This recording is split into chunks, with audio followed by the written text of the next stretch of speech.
Alléluia, Amen, Alléluia, Amen, Alléluia, Amen, Alléluia, Alléluia, Amen, Alléluia, Amen, Alléluia, Amen, Alléluia.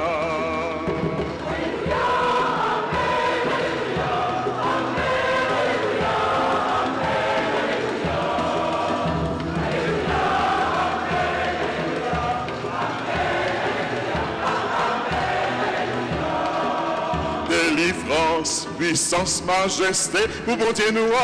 Amen, Alléluia. Alléluia, Amen, Alléluia. Amen, Alléluia. Amen, Alléluia. Alléluia, Amen, Alléluia. Alléluia. Jesus, bon Dieu, yo droit, yo vrai. Amen, Alléluia. Alléluia.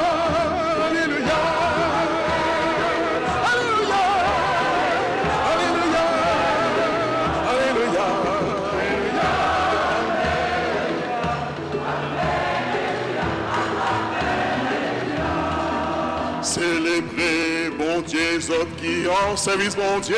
Amen, Alléluia. Alléluia.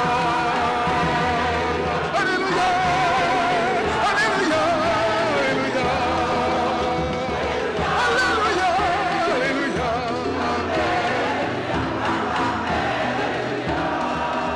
Bon Dieu qui saignait, car régnait, et tout puissant. Amen, Alléluia. Alléluia. Alléluia. Alléluia. Alléluia. Alléluia. Alléluia. Alléluia. On nous danser, crier, joie, nous croire la voix, boum, majesté. Amen, Alléluia. Alléluia.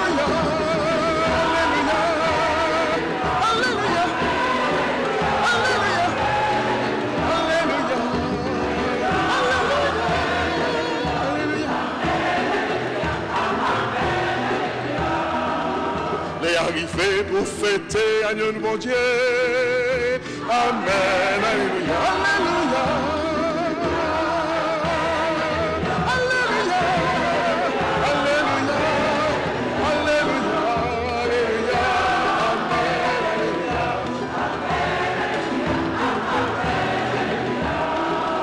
C'est pour l'emmailler, mettez plus belle remplie. Amen, Alléluia, Alléluia.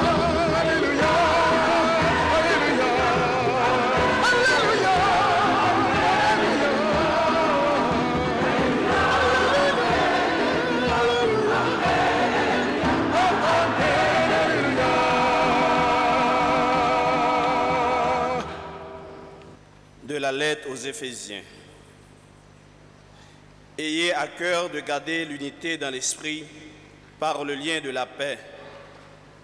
Comme votre vocation vous a tous appelés à une seule espérance, de même, il n'y a qu'un seul corps, un seul esprit. Il n'y a qu'un seul Seigneur, une seule foi, un seul baptême, un seul Dieu et Père de tous, qui règne au-dessus de tous, par tous et à tous. Parole du Seigneur.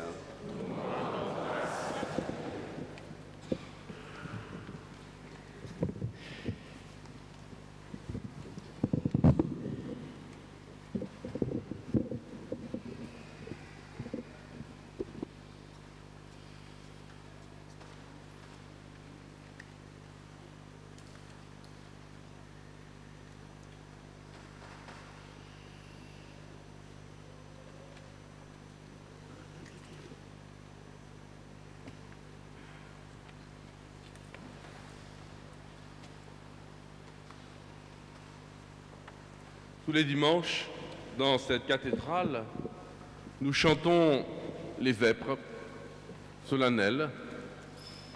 Nous faisons brûler de l'encens abondamment et nous chantons la parole de Dieu.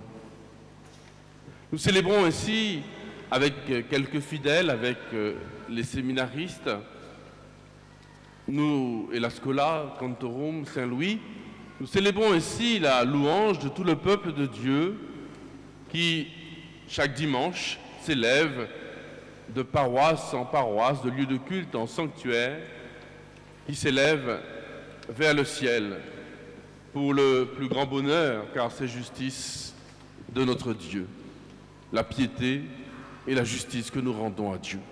Nous lui devons bien cela.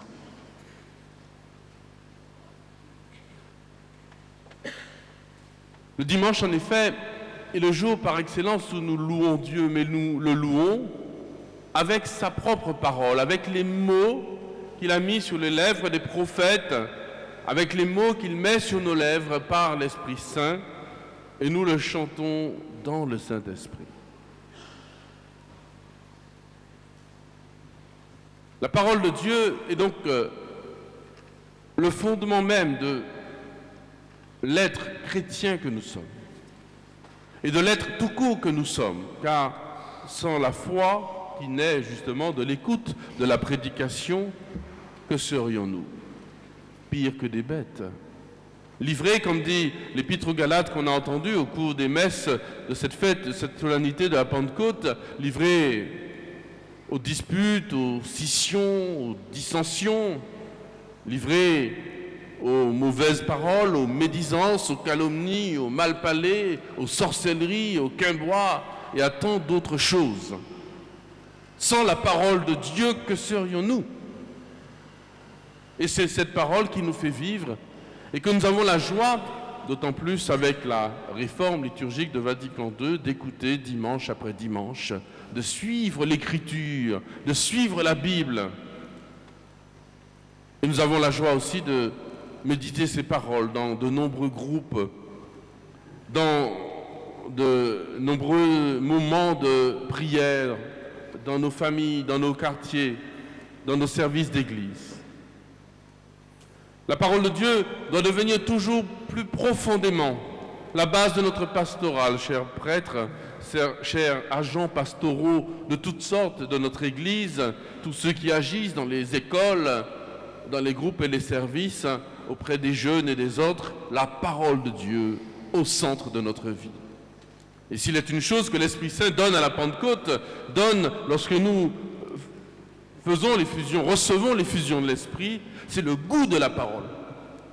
Beaucoup de personnes qui font l'expérience de l'Esprit se trouvent comme avides, gourmands de lire la parole, de la connaître davantage, non pas pour citer des versets par cœur, mais pour se laisser nourrir, remplir, jusqu'à déborder dans le peuple et dans leur entourage. Aujourd'hui donc, en ce jour de Pentecôte, on peut dire que notre peuple de Martinique,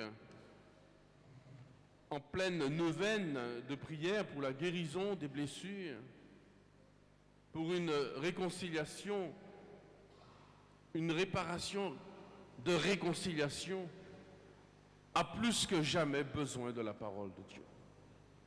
Elle a besoin, notre peuple, notre Martinique a besoin que se répande dans toutes les interstices de notre peuple, que se répandent, et pas seulement grâce à Radio Saint-Louis, bien sûr, qui fait un travail extraordinaire, et les médias chrétiens, mais grâce à des hommes et des femmes, car la parole de Dieu, avant d'être un livre ou une lecture, elle passe par les hommes. Elle passe par le ministère de l'évêque, d'abord, qui est ordonné pour cela, c'est son premier rôle, être serviteur de la parole, par les prêtres, ses collaborateurs dans le ministère, et par les diacres et différents ministres. C'est donc aujourd'hui que notre Église accueille un ministère qui jusque-là passait un petit peu inaperçu, considéré à tort, et c'est exactement l'inverse que demandait le Concile Vatican II, comme une sorte d'étape rapide et invisible vers l'ordination diaconale. Il ne doit pas en être ainsi. La parole de Dieu est trop importante pour que ce ministère de la parole que nous allons confier à ces 18 hommes, trop important pour que nous puissions considérer ce ministère comme une simple étape, le passage, une sorte de formalité. Au contraire, nous avons donc voulu aujourd'hui manifester à la fois la soif de ce peuple meurtri par son histoire et qui ne pourrait être guéri que par la parole de Dieu reçue, lue, entendue, vécue, prêchée dans l'Esprit Saint. Nous avons donc voulu manifester la nécessité et la beauté de ce ministère que notre Église a renouvelé depuis 60 ans déjà, le ministère de la parole des lecteurs institués.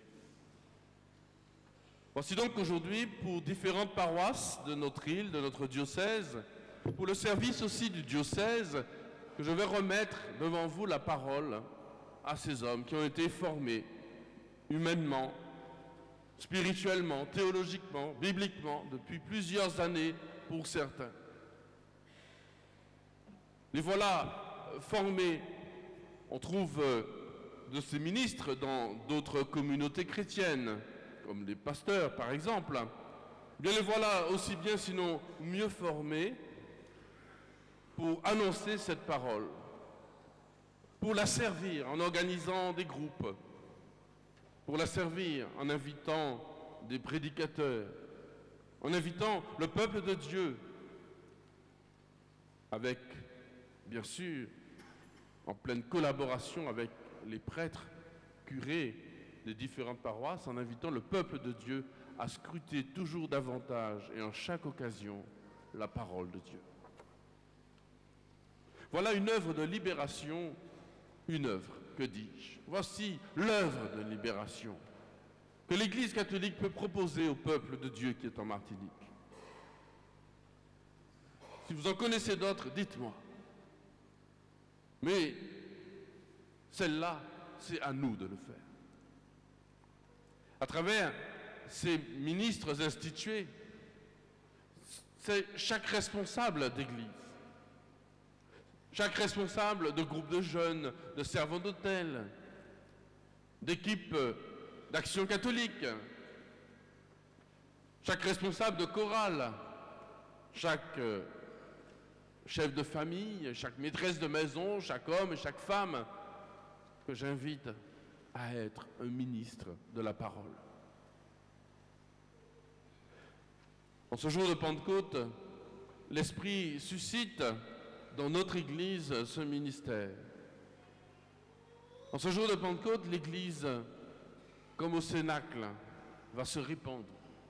Et je rêve que, à travers ces ministres institués, de nombreux autres candidats viennent dire « Moi aussi, je veux être un serviteur de la parole ». Évidemment, ça veut dire quelqu'un qui vit dans la parole, qui prie la parole, quelqu'un qui se laisse former, enseigner par l'Église, qui est docile, c'est-à-dire cette qualité de se savoir, de se laisser enseigner par l'Église et par l'Esprit Saint, qui se montre loyal envers les pasteurs de l'Église et envers le peuple de Dieu.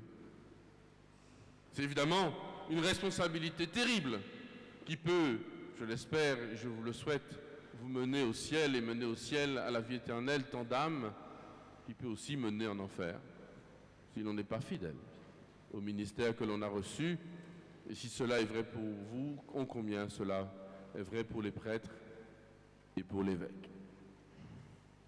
Ce soir donc, je dormirai un peu mieux. L'évêque ne dort pas. Il s'inquiète. Il s'inquiète de voir se répandre dans le peuple les germes de division et les fruits de la chair. Et par cette institution au ministère, par cette fête de Pentecôte, par la présence merveilleuse des prêtres parmi nous, par votre présence, me voilà bien rassuré. Un printemps de l'évangélisation se lève pour la Martinique. Une nouvelle libération, plus grande encore que celle d'il y a 170 ans. Et encore une fois, au cœur de cette neuvaine de prière pour la libération profonde et définitive de tous nos esclavages, de toutes nos divisions.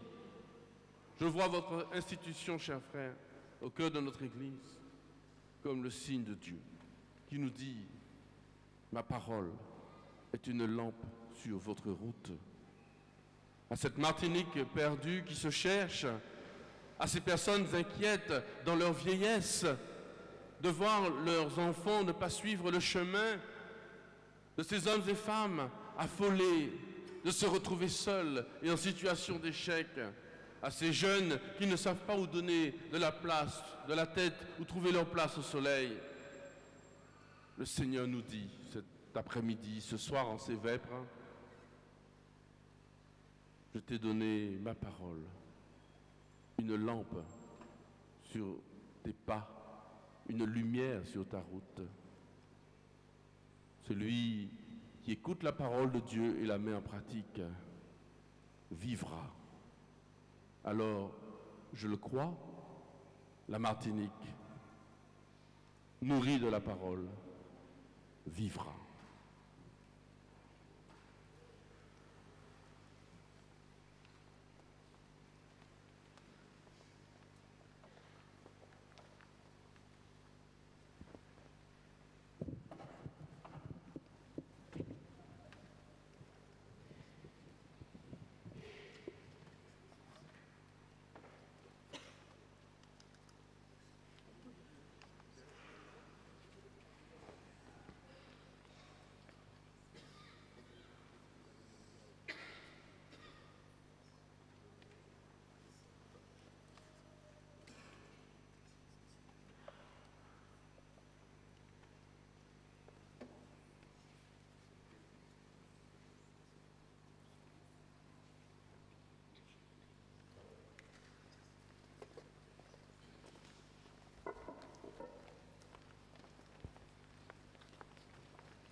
Que ceux qui vont être institués pour le service de la parole s'avancent.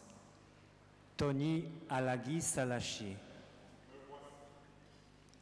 Thierry Behari Lol Sildere. Patrick Buval. Pascal Chansentaï.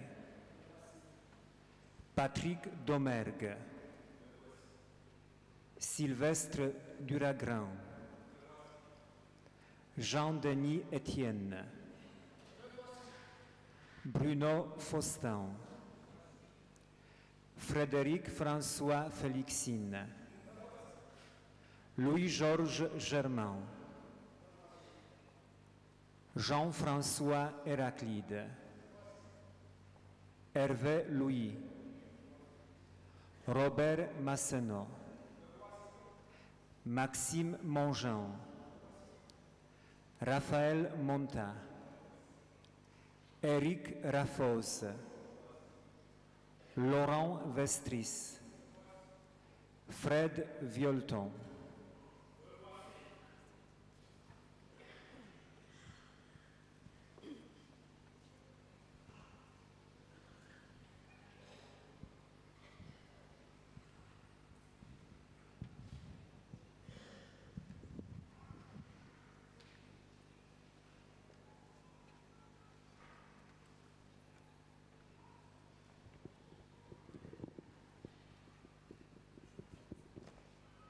Prions Dieu de bénir ces hommes qu'il a choisis pour le ministère de la parole, par leur zèle à remplir la charge qui leur est confiée et apporter la bonne nouvelle du Christ qui glorifie notre Père des cieux.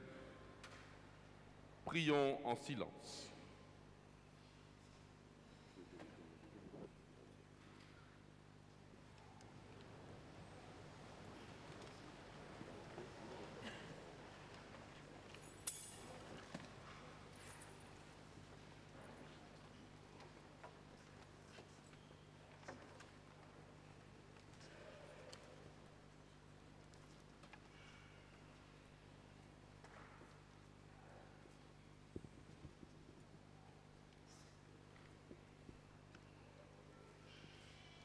Dieu qui est la source de toute lumière et de tout bien, tu as envoyé ton Fils, ta parole vivante, pour révéler au monde le mystère de ton amour.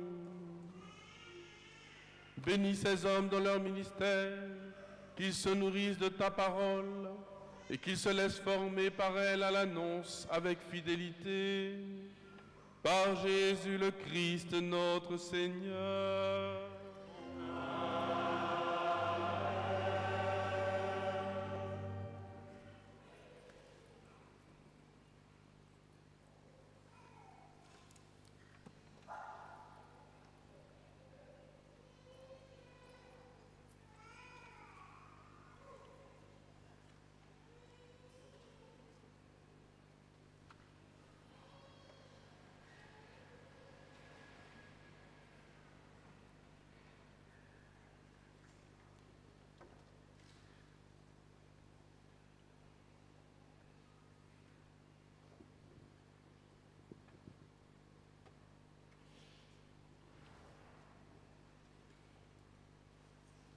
Tony, reçois le livre de la Sainte Écriture et transmets fidèlement la parole de Dieu, qu'elle s'enracine et fructifie dans les cœurs.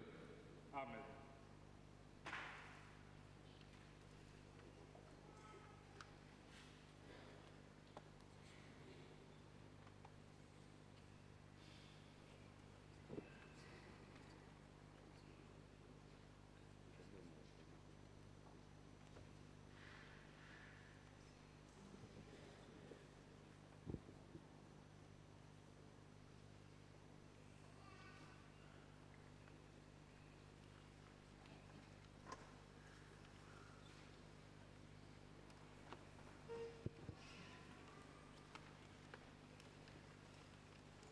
Thierry, reçois le livre de la Sainte Écriture et transmets fidèlement la parole de Dieu, qu'elle s'enracine et fructifie dans les cœurs.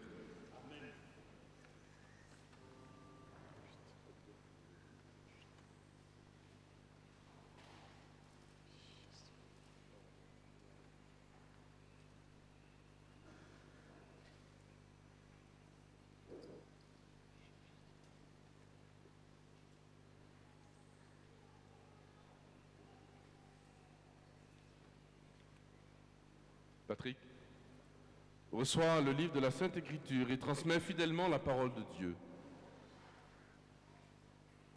qu'elle s'enracine et fructifie dans les cœurs.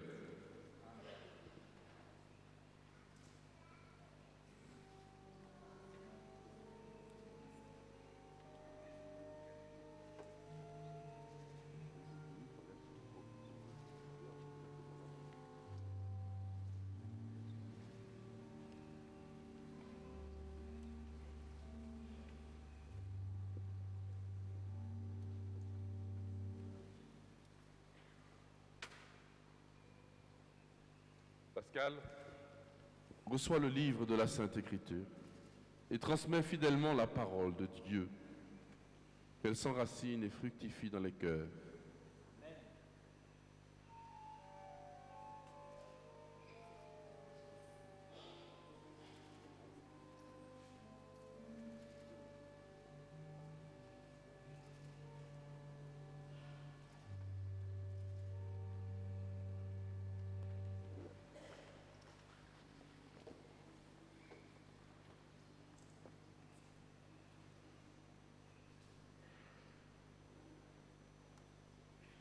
Patrick, reçois le livre de la Sainte Écriture et transmets fidèlement la parole de Dieu, qu'elle s'enracine et fructifie dans les cœurs.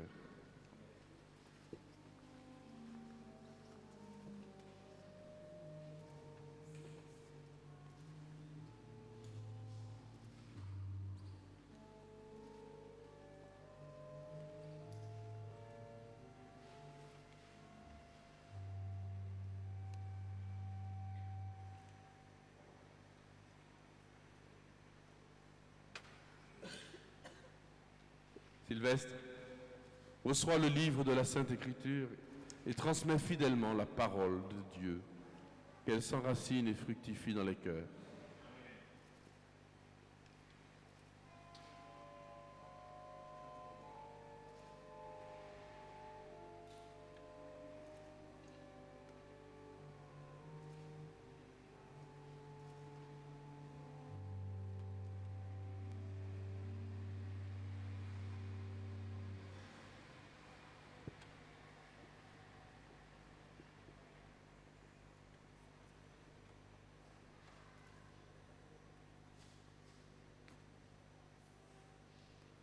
Saint-Denis reçoit le livre de la Sainte Écriture et transmet fidèlement la parole de Dieu, qu'elle s'enracine et fructifie dans les cœurs.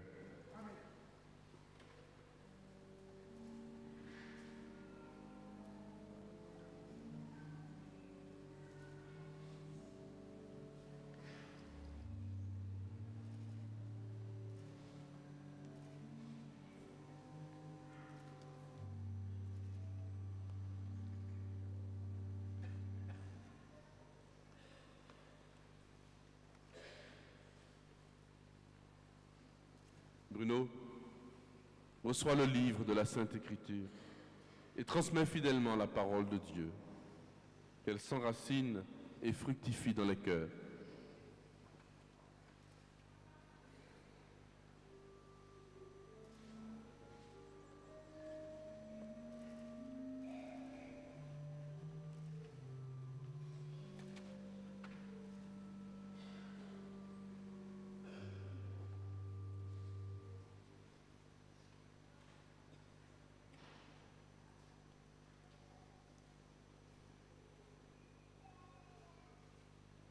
Frédéric reçoit le livre de la Sainte Écriture et transmet fidèlement la parole de Dieu, qu'elle s'enracine et fructifie dans les cœurs.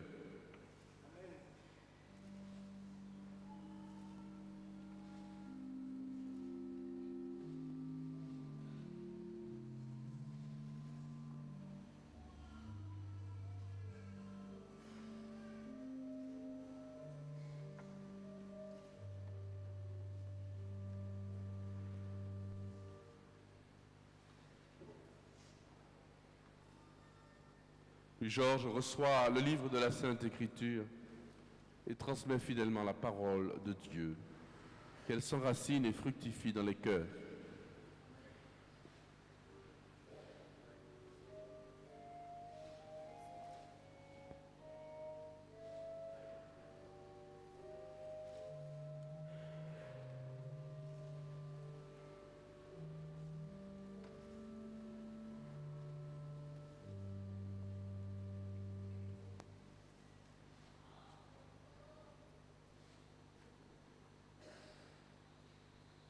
Jean-François reçoit le livre de la Sainte Écriture et transmet fidèlement la parole de Dieu, qu'elle s'enracine et fructifie dans les cœurs.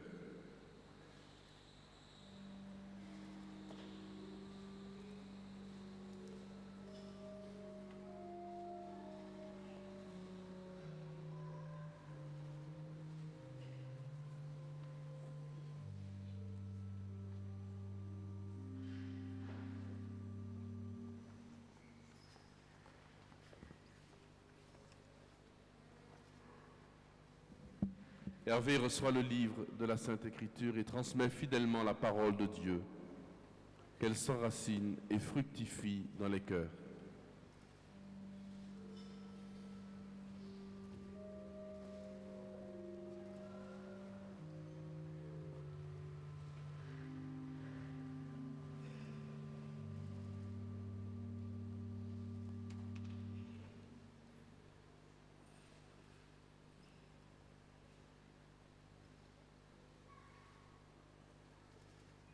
Robert reçoit le livre de la Sainte Écriture et transmet fidèlement la parole de Dieu, qu'elle s'enracine et fructifie dans les cœurs.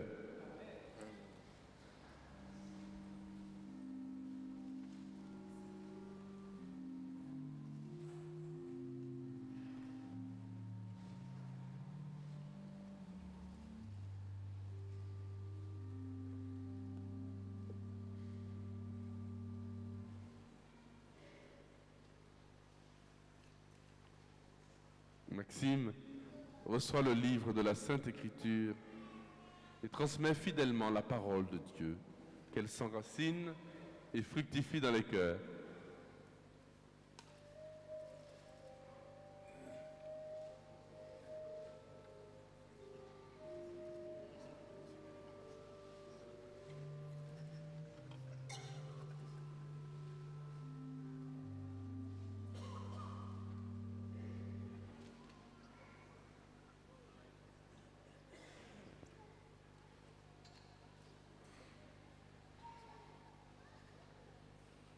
Raphaël, reçois le livre de la Sainte Écriture et transmets fidèlement la parole de Dieu, qu'elle s'enracine et fructifie dans les cœurs.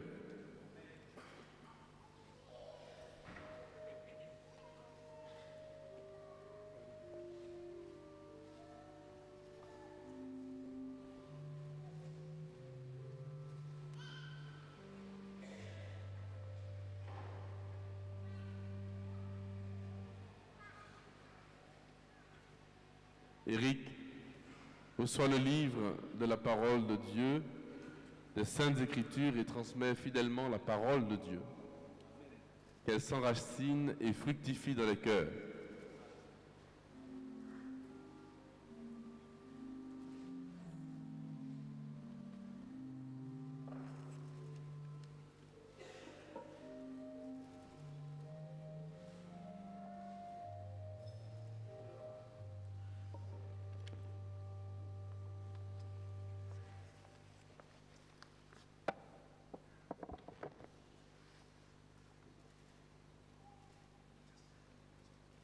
Laurent, reçois le livre des Saintes Écritures et transmets fidèlement la parole de Dieu, qu'elle s'enracine et fructifie dans les cœurs.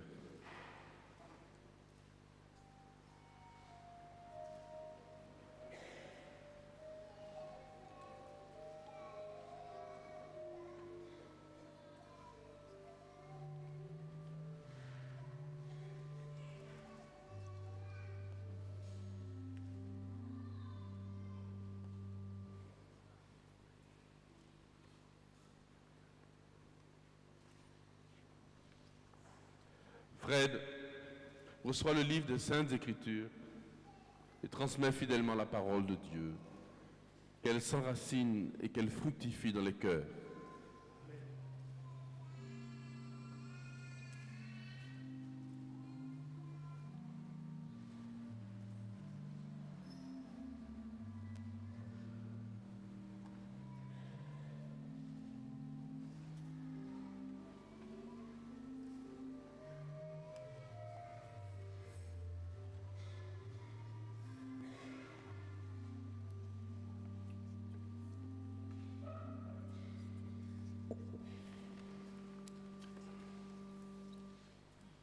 Que vive mon âme à te louer, tu as posé le langue, une lumière sur la route, ta parole Seigneur, ta parole Seigneur.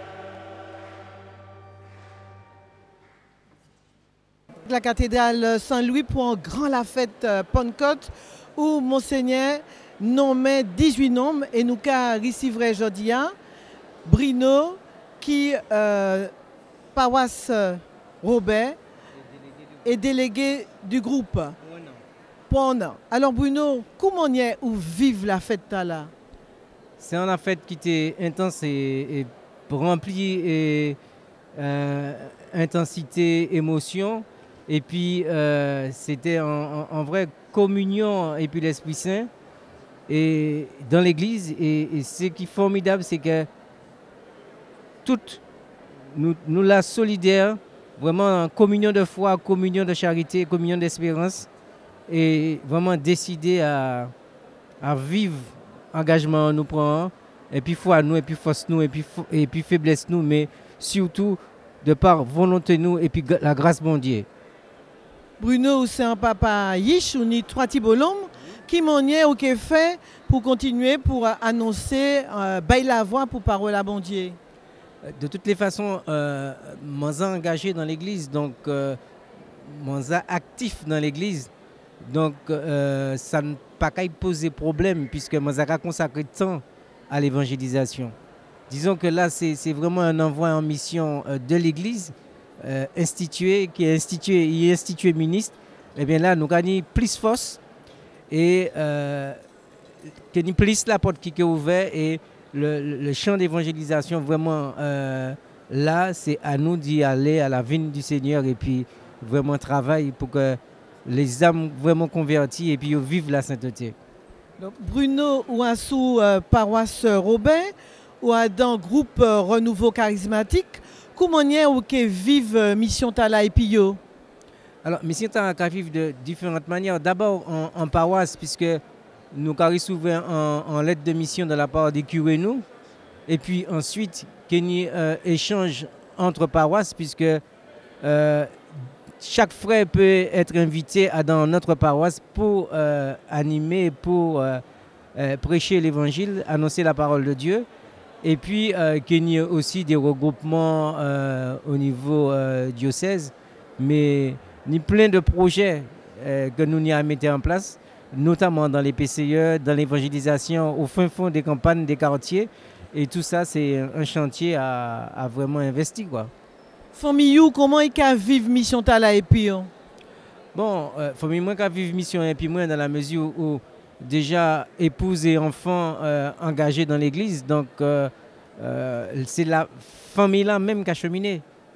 Donc c'est pas Bruno à part et puis la famille d'un côté, non, c'est la famille qui a cheminé dans l'église et qui est engagée dans l'église. Et c'est ça qui est formidable. En belle mission familiale, alors nous avons dit en chat et merci et puis nous avons demandé que l'esprit en y tombe en l'air pour bailler la voix, pour annoncer parole à bon Dieu à sous-Martinique et puis plus loin peut-être. Oui, de toutes les façons, Manza déplacé comme moi à l'étranger pour l'évangélisation. Donc ça n'est pas nouveau, c'est en continuité et vraiment c'est vraiment la suite du passé. Mais ici, c'est vraiment ça qui est particulier, c'est que c'est cet envoi en mission officielle de l'Église qui nous permet vraiment d'être plus dynamique et puis d'y mettre plus volonté, plus force à l'engagement. Nous avons dit merci et puis qui bon Dieu bénisse vous et puis famille. Amen. À bientôt. Amen. Tony, mi belle la fête aujourd'hui. Aujourd'hui, oui, c'est vrai, en force pour bailler la voix pour la parole de Dieu. Tout à fait, Nicole. C'est vrai, aujourd'hui, c'est une belle fête, c'est fête la Pentecôte. C'est l'envoi en mission des disciples. Et c'est vrai que aujourd'hui, donc, on recevrait le lectorat. Donc, c'est ministère de proclamation de la parole, de l'enseignement. Voilà, donc c'est annoncer Jésus-Christ. Alors, comment on a fait? Donc, bon, déjà, et puis service Padre Pio, puisque mon responsable diocésain service Padre Pio, c'est service qui a occupé de tout ce qui a concerné les cellules d'écoute et puis aussi les délivrances. Donc voilà, donc c'est annoncer Jésus-Christ à tous ces mounans que je recevais dans le service là.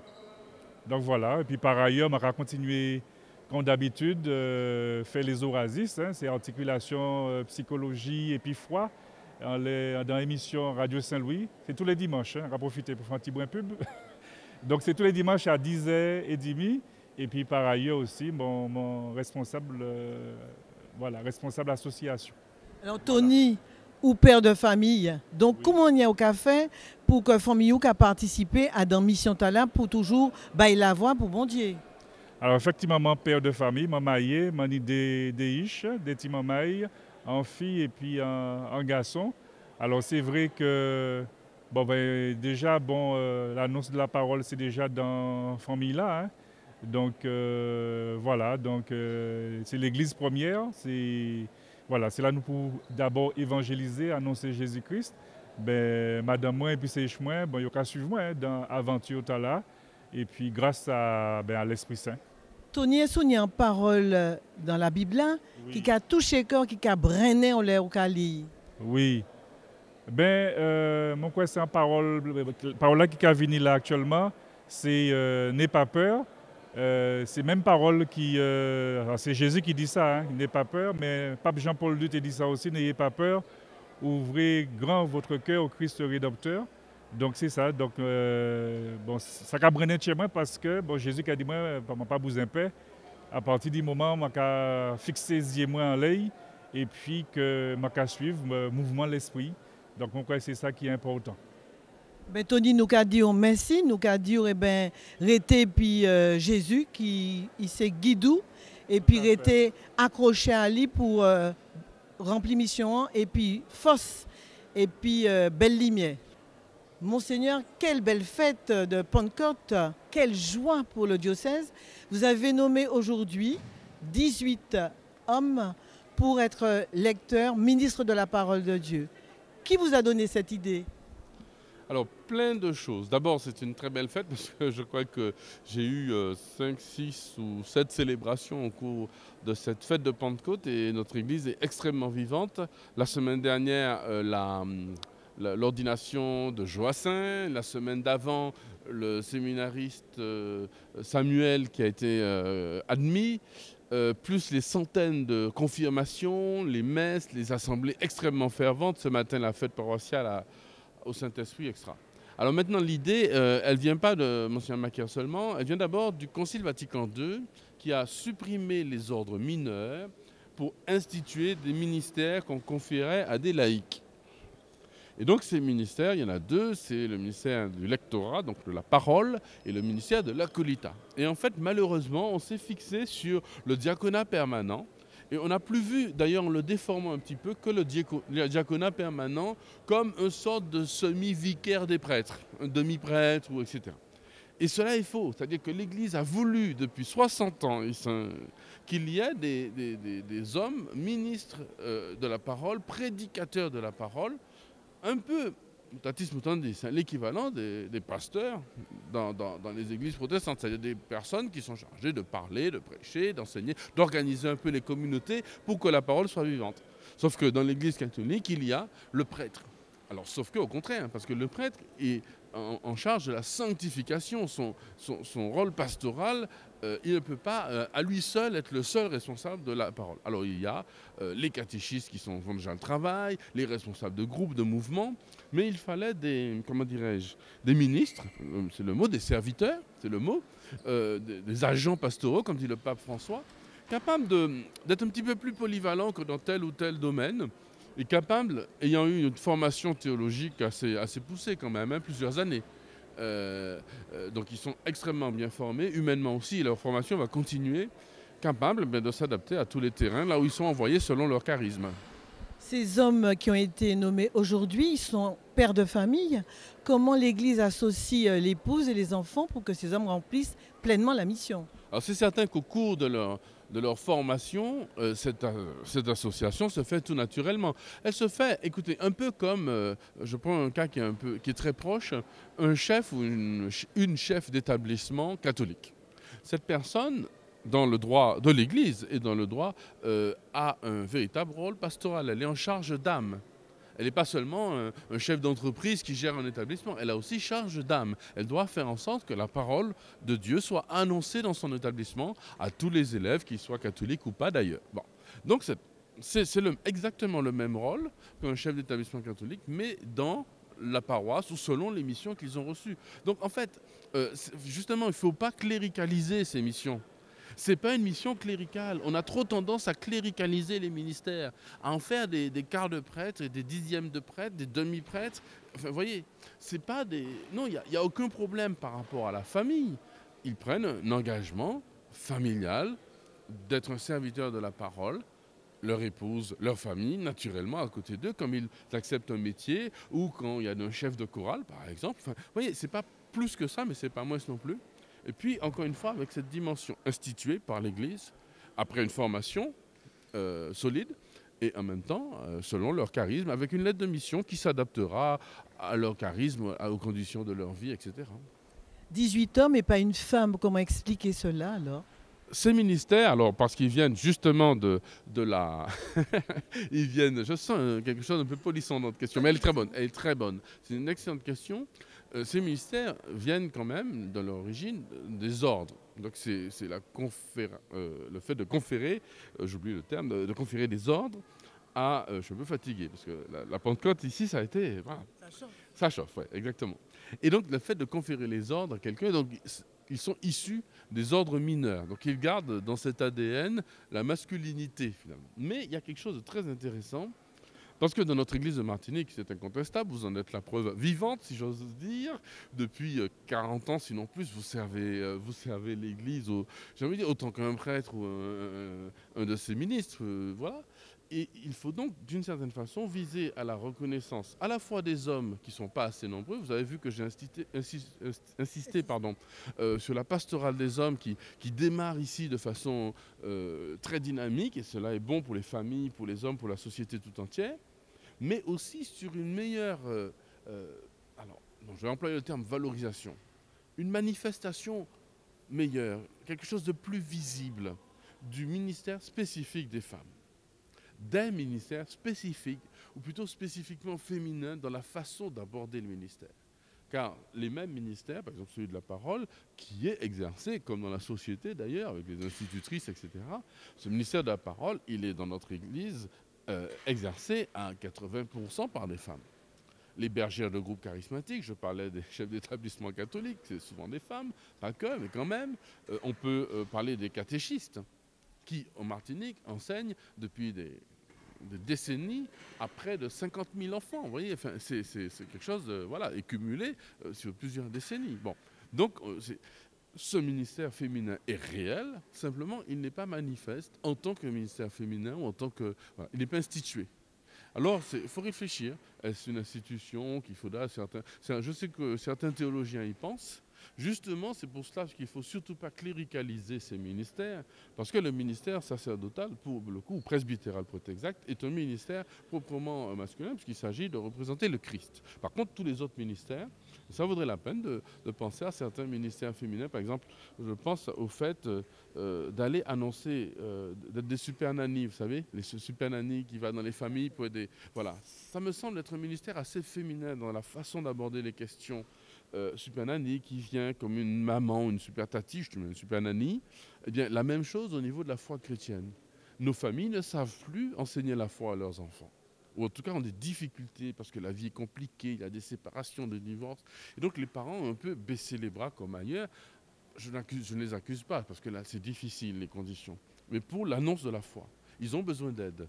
Pourquoi pas ne pas former de ces femmes qui sont des mères de famille, qui ont ce sixième sens, ce regard très pointu sur une famille, sur comment éduquer, des petites astuces, etc., à communiquer aux familles, hommes et femmes. Et comment enseigner la foi là, aux enfants, qu'on formerait aussi, bien sûr théologiquement, mais c'est déjà le cas bibliquement, mais aussi du point de vue du métier par rapport aux familles, parce que c'est un métier aussi, que ça s'apprend. Donc voilà une question qui peut être posée, mais il y en a d'autres, il y a d'autres réflexions. On peut dire justement que, souvent, je ne sais plus si c'est le pape Jean-Paul II qui disait que les femmes étaient les sentinelles de l'invisible, oui. Et bien sortir un peu de ce monde de l'invisible, puisque nous sommes comme des prophètes. Ah, vous êtes la féminité dans l'Église, parce que la féminité, elle concerne les femmes, bien sûr, mais les hommes aussi. Il y a une certaine... Alors, il faudrait définir ce dont on parle quand on dit masculinité, féminité. Alors, on est parti sur des grandes questions, mais je suis partant. J'aime bien ce genre de thème. La femme, sentinelle de l'invisible. J'ai entendu de mes oreilles Jean-Paul II le dire à Lourdes. Et c'est tout un programme. Cette capacité féminine qui, certains hommes l'ont peut-être acquise grâce à, à la fréquentation de femmes ou une certaine éducation, une certaine sensibilité différente, mais à voir l'invisible justement, à être moins Jean-Paul II le dit dans sa superbe lettre aux femmes, à être moins dans l'efficacité que dans la fécondité. La fécondité, il y a quelque chose où on doit laisser pousser, laisser grandir quelque chose. L'efficacité, elle veut un résultat immédiat. C'est plus masculin, plus féminin. Bon, alors l'Église a besoin des deux. La preuve, l'Église est féminine elle-même, puisque son modèle absolu, son modèle parfait plutôt, c'est la Vierge Marie. Donc il y a quelque chose, et le pape François ne cesse de le dire, à développer dans la réflexion de ce qu'est l'Église, notamment la féminité de l'Église, et donc la féminité des ministères. Qui ne doivent pas être non plus le pendant masculin, féminin de ce qui se vit pour les femmes, mais quelque chose de vraiment spécifique, de réfléchi. Mais j'attends encore les femmes qui m'aideront à réfléchir sur cette question. Nous sommes prêtes, Monseigneur, cela ne fait aucun doute. Alors, Monseigneur, une dernière question. Jour de Pentecôte et jour de joie dans votre diocèse, un diocèse qui est en ébullition depuis votre nomination. Comment vous allez, on ne dit pas qu'on canalise l'Esprit Saint, il souffle comme il veut et où il veut, et quelle direction que vous voyez pour le diocèse pour qu'il reste toujours dans cette belle dynamique? Monsieur Macaire, je ne sais pas s'il a donné une impulsion, je crois qu'il a arrosé, il arrivait un bon moment, grâce au travail de ses prédécesseurs, évêques, mais aussi prêtres, enfin tous ceux qui ont agi, Père Jean-Michel, etc. Il y avait le bon moment pour arroser les grains qui étaient en terre. Trop tôt, peut-être que ça n'aurait pas pris. Trop tard, peut-être que ça aurait pourri. Donc c'était le moment. Et j'ai senti ce moment, non pas, il vient vraiment pas de moi, mais par contre l'Esprit Saint m'a donné de le sentir dès le 12 avril 2015. Voyez, de sentir qu'il y avait là quelque chose qui demandait plus qu'une ébullition. Une ébullition, ça s'arrête finalement, mais une germination. Voilà. Quelque chose a germé. Et partout, il y a plein de choses qui ont germé dans les cœurs, dans les familles, etc. La direction est assez simple. D'abord, il y a un tournant à prendre social en Martinique. Il faut qu'on le mette en œuvre. Voilà. Ça, on n'a pas le choix. Il faut le mettre. Il faut le construire. Il faut le mettre en œuvre. Voilà. Bon. Et l'Église a sa part, modestement, humblement.